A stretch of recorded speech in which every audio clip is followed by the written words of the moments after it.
Oi pessoal, estamos aqui de novo. Essa aqui já é a terceira parte da nossa aula. Quem não assistiu a primeira e a segunda parte vai ficar muito provavelmente perdido se começar por aqui. Então sugiro que volte ou para a primeira ou para a segunda parte. A gente tinha visto o que é o objetivo principal na parte anterior. O objetivo principal é responder o problema. Quais seriam então os objetivos intermediários? Os objetivos intermediários estão no plural.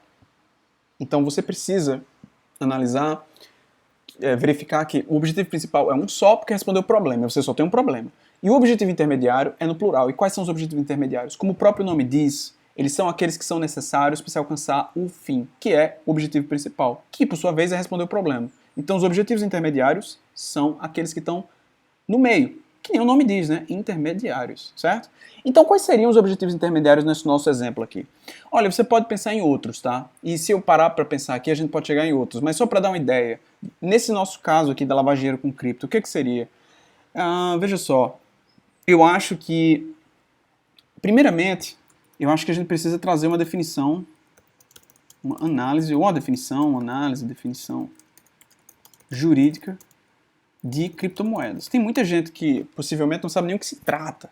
Tem gente que está ouvindo o vídeo, que pode ser que não saiba o que é. Sabe mais ou menos, é um negócio de Bitcoin, etc. Enfim, mas não sabe o que é. E pode ser que seu leitor também não saiba. E além disso, você precisa estar trabalhando em cima de bases firmes para você poder fazer sua pesquisa e ter resultados objetivos. Lembrando aquelas reticências que a gente apresentou no começo, né? Mas o ponto é que eu preciso definir o que é criptomoeda. Porque se eu estou falando criptomoeda, e você pensa que é uma coisa, eu penso que é outra, a gente não vai se entender. Então, a primeira coisa, eu acho que a gente tem que trazer uma definição do que é criptomoeda. Segundo, eu acho que a gente tem que definir ou analisar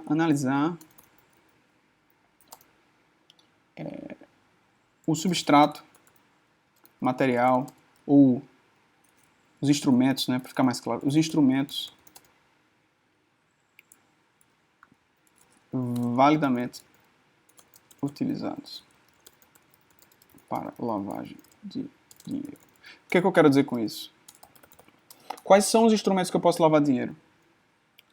Eu posso fazer com dinheiro em espécie, posso lavar dinheiro com dinheiro em espécie, eu posso lavar com imóveis, eu posso lavar com ações, títulos ao portador, o que for. Eu quero saber o que eu posso. E eu acho que isso aqui é importante. Mas, na realidade, antes da gente chegar nessa análise, a meu ver, a gente tem que considerar a legislação brasileira de prevenção à lavagem de dinheiro. Eu acho que isso aqui é mais importante, porque veja só, eu não posso estar falando de lavagem de dinheiro sem ter explicado o que é. E quais são as normas que permitem ou proíbem. Eu acho que aqui também, dependendo do como é que a gente acha que vai fazer esse trabalho, quais capítulos que a gente acha que vai ter, eu acho que aqui também valeria a gente chegar e dizer quais são as limitações, quais as regras e limitações à interpretação da norma penal. Porque pode ser que tenha uma regra lá que seja especificamente para bens de luxo. Eu sei que ou é a CVM ou o Bacen tem uma regra específica, acho que é a CVM, sobre prevenção de lavagem de dinheiro com bens de luxo. Uma criptomoeda é um bem de luxo? Não sei. Será que a gente pode interpretar bem de luxo para incluir criptomoeda? Isso aqui é uma análise que parte de hermenêutica criminal. Então, isso também, a meu ver, é um objetivo principal. Pode ser que você esteja pensando em outros, e pode ser que você pense que algum desses aqui não é necessário. Tudo bem. O que é importante nesse momento, isso é muito importante.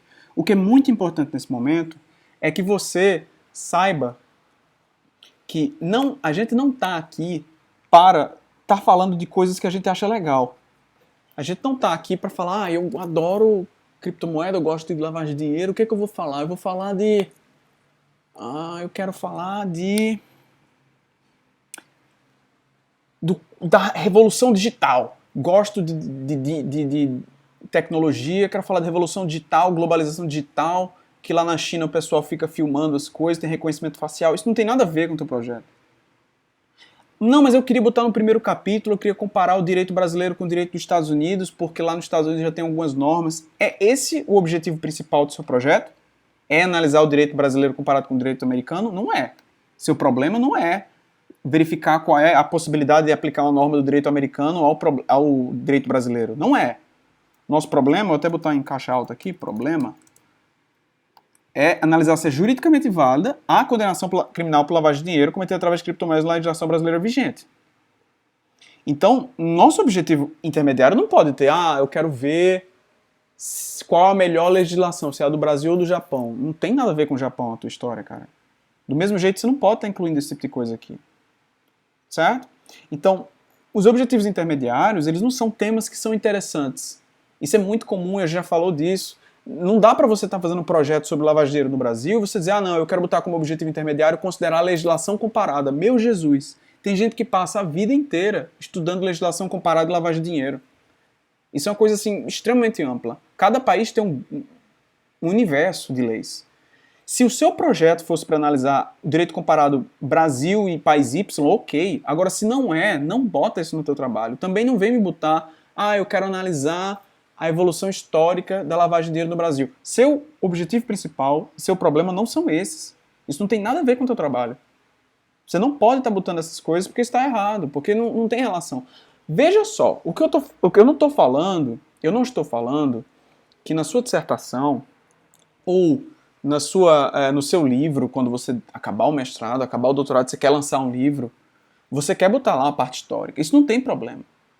E pode ser até que você converse com o seu orientador do mestrado, doutorado, e vocês digam, não, eu acho que é interessante a parte histórica. Também não tem problema.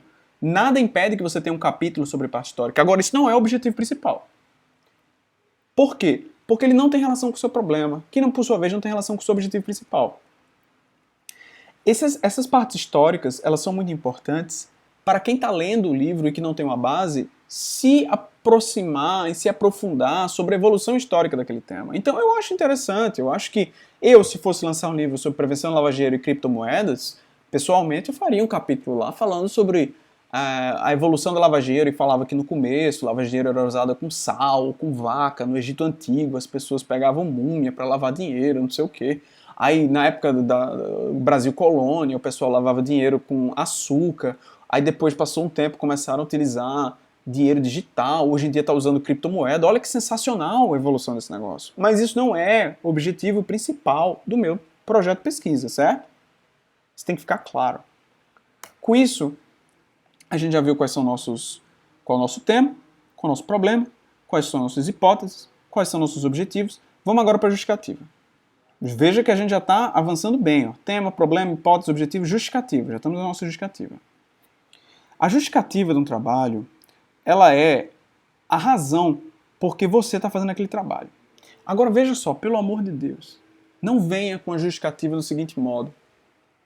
Eu estou fazendo esse trabalho porque a minha tia teve um problema judicial e ela passou 5 anos sofrendo e agora a gente está tentando acalentá-la. Minha mãe ficou tão triste que, sei lá, qualquer coisa. Olha, isso é uma história tristíssima.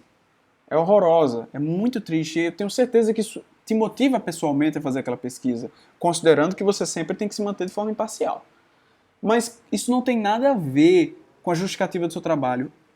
Não bota que, não, eu estou fazendo esse trabalho porque eu sou promotor na vara de Patos, no interior da Paraíba, e todo dia eu vejo uma pessoa que se envolveu com um problema desse.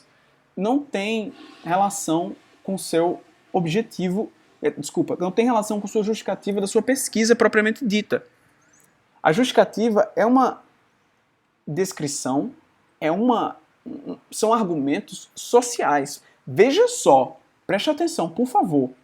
Vamos pegar o exemplo do promotor de Souza. O promotor de Souza, ele pode falar exatamente isso que ele disse de duas formas. Uma das formas está certa, a outra está errada. Ele não pode chegar e dizer, eu estou fazendo esse trabalho porque eu sou promotor em Souza e lá eu vejo muitos casos desse tipo e eu fico muito triste. Não dá para fazer isso. O que ele pode fazer é, por sua vez, esse trabalho tem relevância social, tem potencial aplicação prática, porque o Ministério Público do Estado da Paraíba enfrenta cada vez mais lides judiciais com essa base teórica, ou que questionam, que problematizam esse princípio constitucional.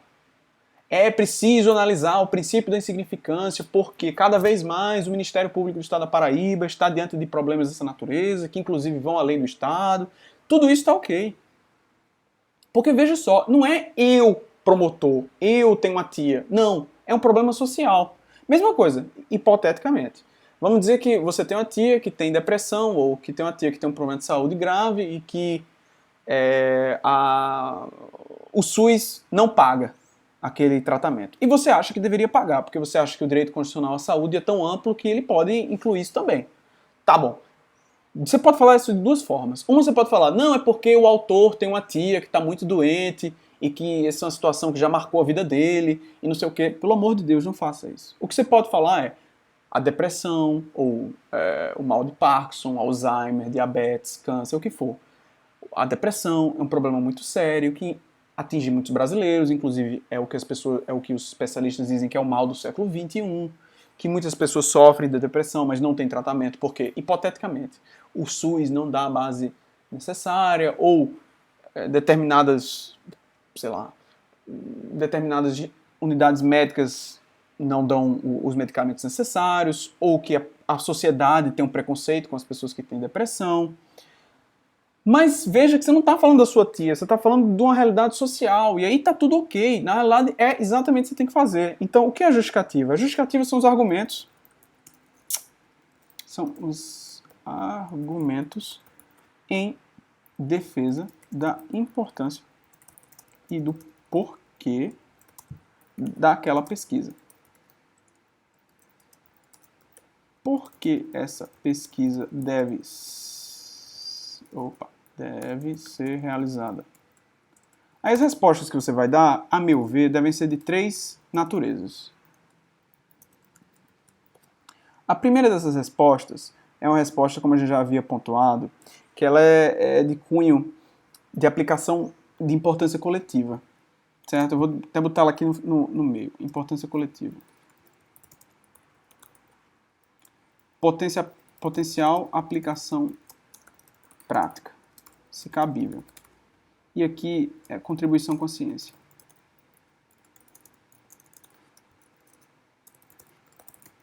O que a gente vai fazer com isso?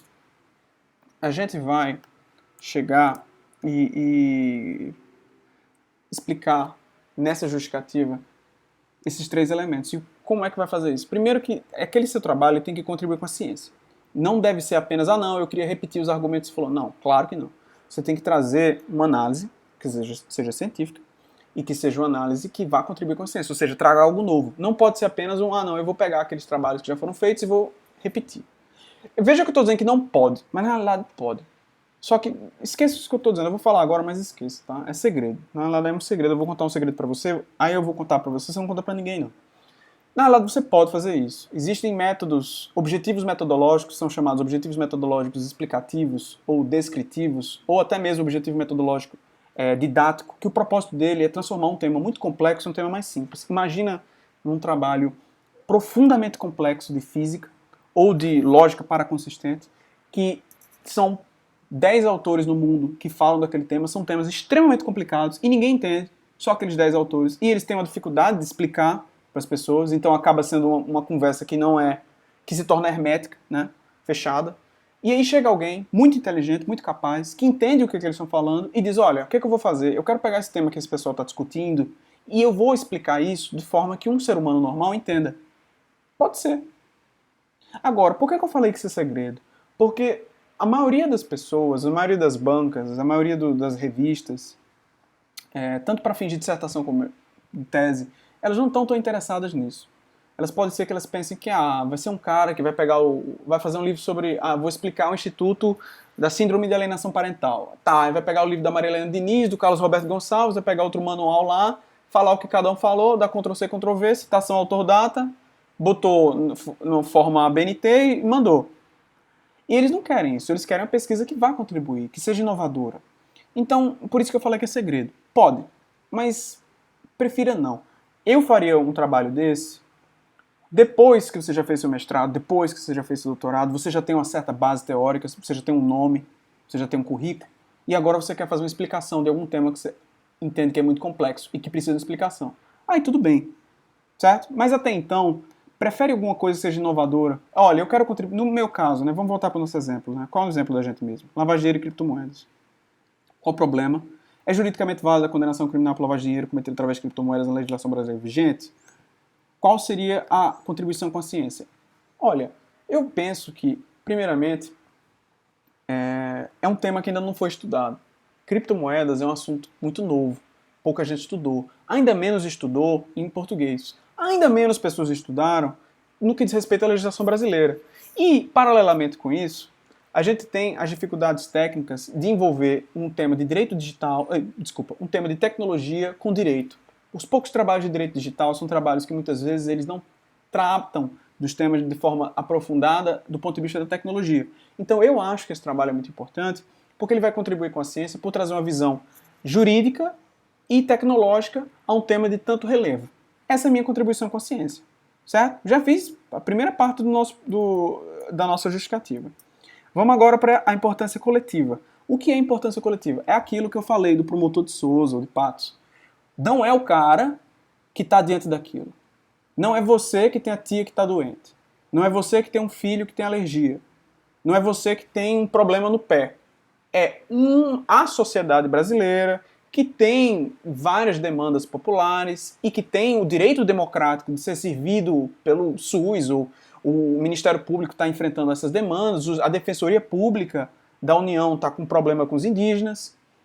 E por conta disso você acha que aquela pesquisa tem um impacto social, as pessoas precisam saber daquilo, são informações que não vão ficar restritas a um grupo diminuto, mas sim interessam a todo o Brasil, a toda a população mundial talvez, e por isso você acha que é importante. Veja só, assim, para deixar gritante isso que eu estou falando, compara os dois exemplos. Uma coisa é, eu chego e digo assim, olha, eu estou fazendo essa pesquisa sobre os indígenas porque uma vez meu pai me levou lá para o Amazonas, a gente andou num barco, quase que o barco ia virando, e a gente chegou na tribo indígena, eu me conheci um índio chamado, sei lá, o cacique João, e o cacique João me explicou a realidade do povo indígena, e eu achei muito bonito, que eu aprendi muitas coisas novas sobre a realidade deles, e por isso eu estou fazendo essa pesquisa. Cara, isso parece uma postagem de blog, isso parece um diário, eu estou escrevendo aqui, eu adoraria fazer isso, porque eu acho lindo. Não é isso. A pesquisa é uma coisa social, a pesquisa ela deve construir conhecimento para o mundo.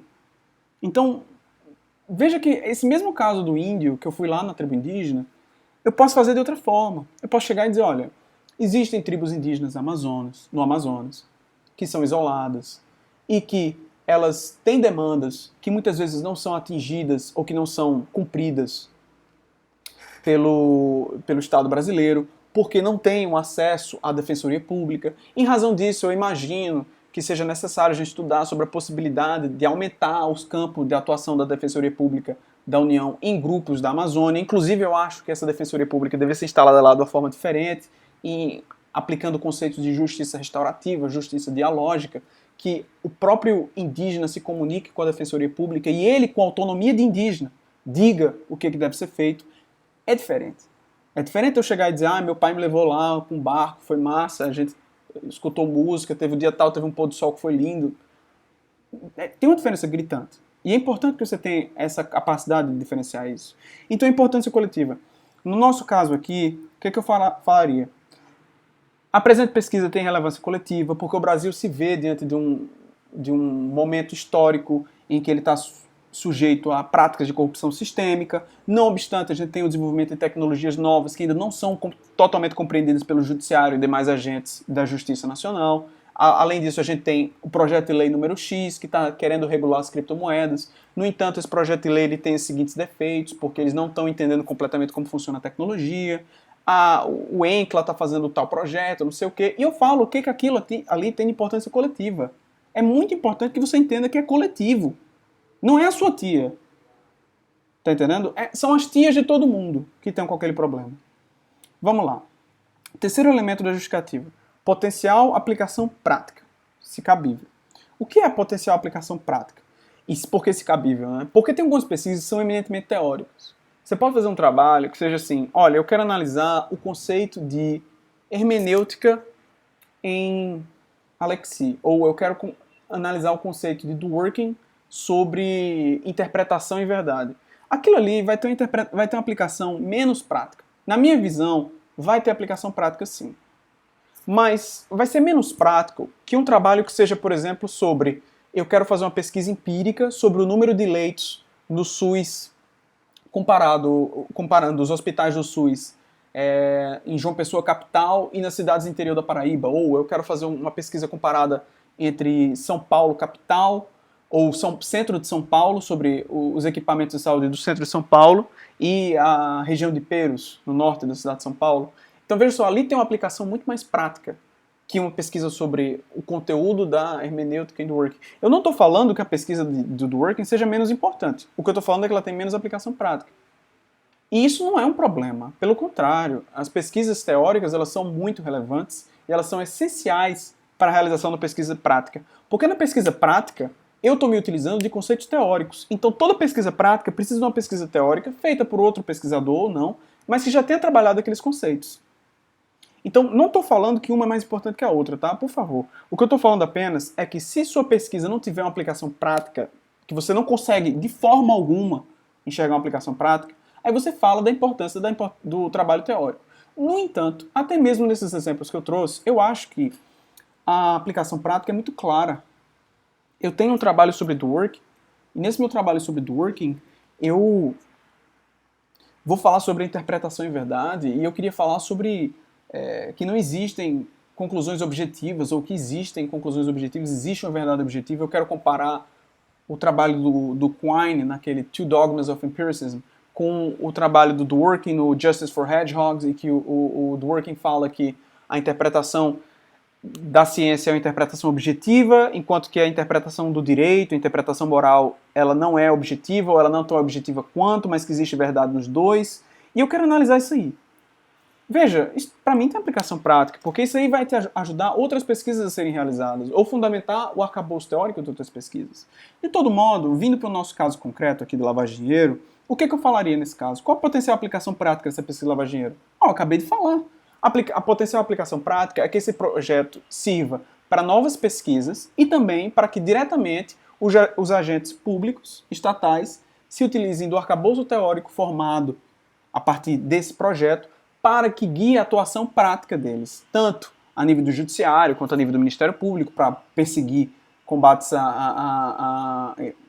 a lavagem de dinheiro cometida por meio de cripto, como também pelo legislador, para que ele elabore projetos de lei que sejam pertinentes e que compreendam a tecnologia e como ela deve ser regulada. Então, para mim, está respondida, está feita a minha justificativa. Certo? Com isso aqui eu vou parar de novo o vídeo. Agora, eu não lembro que parte que a gente vai, mas vamos para a próxima parte, certo? Até já.